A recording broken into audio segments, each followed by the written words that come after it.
Somnath Sanskrit university દ્વારા વિવિધ સંવર્ગની વહીવટી જગ્યાઓ બહાર પાડવામાં આવી હતી, જેમાં 2 ઉમેદવારોએ ગેરરીતિથી પરીક્ષા પાસ કરી નોકરી મેળવી લીધી હોવાના આક્ષેપ યુવા નેતા યુવરાજસિંહ જાડેજાએ કર્યા છે। દ્વિસ્તરીય પરીક્ષા પદ્ધતિમાં જ્યારે પહેલી પરીક્ષા પણ નહોતી લેવાઈ ત્યારે આ 2 ઉમેદવારોના નામ ચર્ચામાં હતા। મળતી માહિતી પ્રમાણે યુનિવર્સિટીના સત્તાધીશો દ્વારા કૌભાંડ આચરવામાં આવ્યું હોઈ શકે। પૈસા આપીને આ પોસ્ટ ઉપર પસંદગી પ્રક્રિયા કરવામાં આવી રહી છે તેવો વિદ્યાર્થીઓનો આક્ષેપ છે। આટલા ઉમેદવારોમાં ફક્ત એક જ નામ રિસર્ચ આસિસ્ટન્ટ યોગ માટે પસંદગી થાય છે તો ચોક્કસ સમજાય છે કે યુનિવર્સિટીના સત્તાધીશો મિલીભગતથી આ સંપૂર્ણ પસંદગી પ્રક્રિયા થઈ હોય છે, જેની તટસ્થ તપાસ થવી ખૂબ આવશ્યક છે।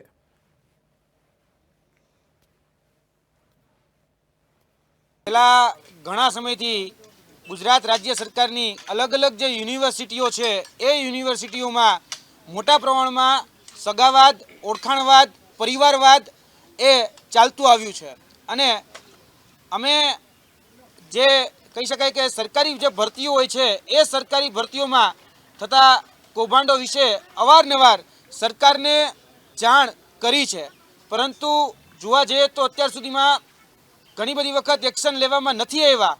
તેને કારણે આજે એક ફરીથી એક ભરતીમાં કૌભાંડ થયું છે અને આ જે ભરતી છે એ ભરતી સોમનાથ સંસ્કૃત યુનિવર્સિટી એટલે સોમનાથ ખાતે જે આવેલી સંસ્કૃત યુનિવર્સિટી છે તેમાં આજથી 2.5 મહિના પહેલાં એટલે કે 1/11/2023ના રોજ એક ભરતી બહાર પાડવામાં આવી હતી। અલગ અલગ સંવર્ગોની ભરતી હતી, જેમાં પરીક્ષા જે હતી એ દ્વિસ્તરીય હતી। તેની લેખિત પરીક્ષા 5/12/2023ના રોજ લેવામાં આવેલી હતી।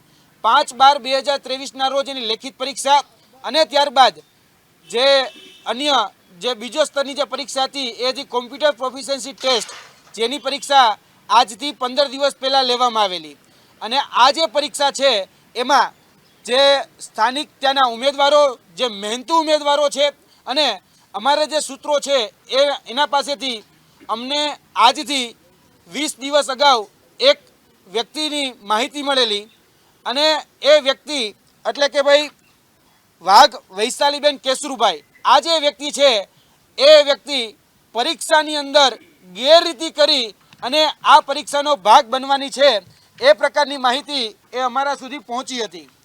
અમે જાગૃત નાગરિક તરીકે અમારી પાસે જે માહિતી આવી એ માહિતીને સીધા જ જે યુજીસી છે એ યુજીસીને મોકલી આપેલી અને યુજીસીને મોકલ્યા બાદ જે ગુજરાતના શિક્ષણના જે સત્તાધીશો છે, શિક્ષણ મંત્રી છે, શિક્ષણ સચિવ છે, હાયર સેકન્ડરી લાગે એટલા માટે ઋષિકેશભાઈ પટેલ છે, તેમને બધાને અમે ઈમેલ કરી અને આની જાણ કરેલી।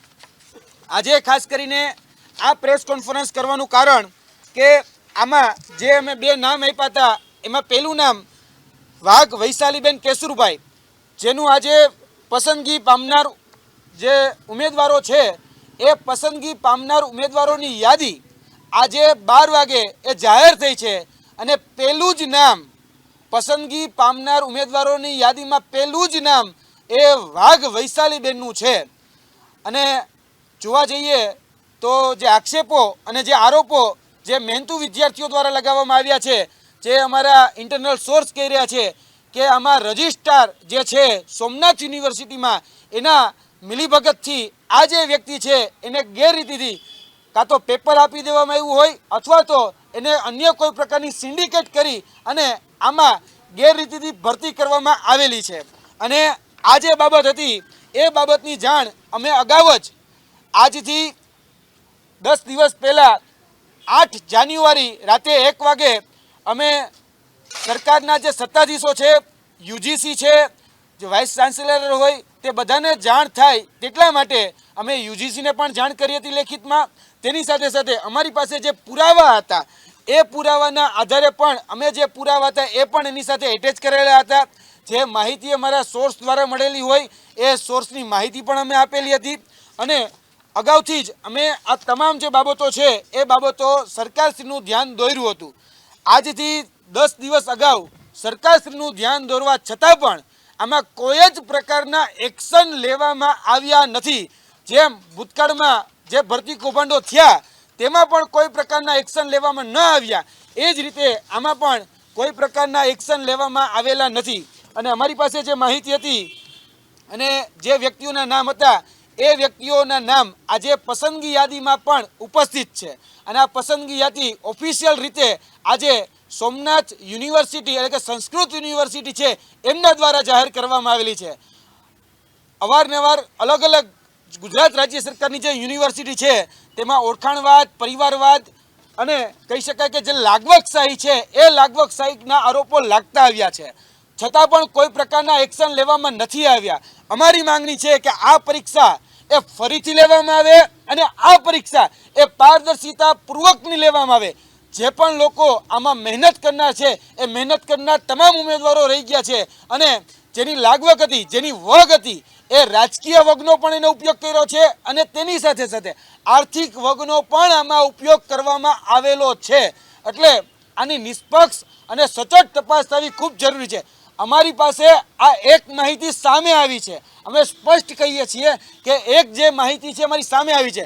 આવી તો ઘણી બધી માહિતીઓ છે અથવા તો ઘણા બધા ગેરરીતિ કરનાર લોકો છે કે જે આ સિસ્ટમમાં ભ્રષ્ટ રીતે લાગી ગયા છે. એટલે અમે આમાં એસઆઈટીની રચનાની માંગણી કરીએ છીએ અને જે પણ લોકો આમાં કસૂરવાર છે એ પછી રજિસ્ટ્રાર હોય કે પછી ત્યાંના જે અધિકારીઓ હોય કે સત્તાધીશો હોય એની ઉપર નિષ્પક્ષ તપાસ કરવામાં આવે અને તેની સાથે સાથે જે પણ આમાં કસૂરવાર છે એને સજા કરવામાં આવે. કેમ કે આમાં મહેનત કરનાર જે યુવાન છે એ આજે નાસીપાસ થાય છે અને મહેનત કરનાર જે યુવાન છે એ આમાં જોવા જઈએ તો એના ભવિષ્ય સાથે ચેડા થાય છે. આ જે અલગ અલગ સંવર્ગોની જે ભરતી છે એ અલગ અલગ સંવર્ગોની જો ભરતી જોવા જઈએ તો 500 કરતાં પણ વધારે ઉમેદવારોમાં ઉમેદવારી નોંધાવી હતી અને અમારી પાસે એક વ્યક્તિનું જ નામ કઈ રીતે આવ્યું અને એ જ વ્યક્તિનું જે નામ આવ્યું જે વાઘ વૈશાલી, તો એ જ નામ એ આમાં જે પસંદગી પામનાર જે ઉમેદવારો છે એમાં પહેલા જ ક્રમાંકેનું નામ આવેલું છે. આજથી 10 કે 15 દિવસ અગાઉ સરકારશ્રીને જો જાણ કરી અને છતાં પણ એક્શન લેવામાં ન આવતા હોય તો ખરેખર આ વિદ્યાર્થીઓ માટે ખૂબ ગંભીર સવાલ ઊભા કરે છે. મુખ્યમંત્રી વિજયભાઈના 4 વર્ષ અને ભૂપેન્દ્રભાઈના 2.5 વર્ષ કેટલા શૈક્ષણિક કૌભાંડોમાં સરકારે પહેલ કરી છે? ખાસ કરીને જોવા જઈએ તો અત્યાર સુધીમાં અમારી પાસે જે માહિતી હતી કે અમે જેને જોયું છે સામે ચાલીને એવા 4 ભરતી કૌભાંડો, ખાસ કરીને બિન સચિવાલય, ત્યારબાદ તેના પછી હેડ ક્લાર્કનું કૌભાંડ, ત્યારબાદ ઉર્જા વિભાગની ભરતી કૌભાંડમાં અત્યારે કહેવા રહ્યું છે કે ભાઈ તપાસ ચાલી પણ તપાસના નામે તીકડક કંઈક ચાલી રહ્યું એવું લાગે છે. કારણ કે જે ખરેખર જેની ઉપર તપાસ થવી જોઈએ એના સુધી તો હજી સરકારના હાથ જ નથી પહોંચ્યા, હજી પોલીસ એની સુધી તપાસ જ નથી પહોંચી. અને બીજું કે જુનિયર ક્લાર્ક ભરતી કૌભાંડ, આ 4 જે ભરતી કૌભાંડો છે તેમાં ક્યાંક ને ક્યાંક સરકારે તપાસ કરી, ત્યારબાદ અન્ય કોઈ જ ભરતીમાં સરકારે તપાસ કરી નથી, એ વાસ્તવિકતા છે. અને વિજયભાઈ રૂપાણીની સરકારથી ભૂપેન્દ્રભાઈ દાદાની જે સરકાર આવી તે દરમિયાનમાં ઓછામાં ઓછા અમે 11 ભરતી કૌભાંડ સરકારની સામે લાવ્યા છીએ અને આધાર પુરાવા સાથે સામે લાવ્યા છીએ, છતાં પણ બીજા જે ભરતીઓ છે એમાં હજી સુધી તપાસ થઈ નથી.